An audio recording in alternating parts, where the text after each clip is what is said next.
ఎదుగో ఆశపడుతున్నావు కదా, కోరుతున్నావు కదా, వస్తున్నాను, నీ బ్రతుకును మారుస్తాను. ఈ సంవత్సరము వాగ్దానాలు సంవత్సరంగా మారుస్తాను.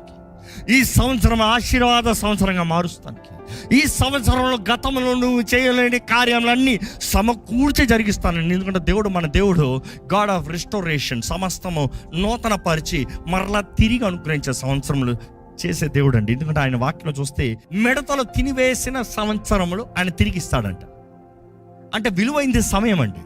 ఒకరి జీవితంలో విలువైంది సమయం. ఏదైనా మరలా తిరిగి సంపాదించచ్చు, కానీ సమయం తిరిగి సంపాదించలేము.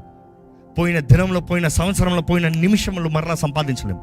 కానీ దేవుడు అంటున్నాడు మిడతలు తినివేసిన సంవత్సరములు. ఎందుకంటే దేవుడు అంటున్నాడు కాలం సమయము నా వశము. నీవు కాలం సమయంలో ఉన్నావు, నీ కాలం సమయాన్ని కంట్రోల్ చేస్తున్నా అంటే ఆ మాటకు అర్థం ఏంటి? దేవుడు అంటున్నాడు గతంలో నువ్వు పోగొట్టుకున్న అవకాశాలన్నీ మరలా తిరిగి ఇస్తా. కానీ నీవు రెడీయా?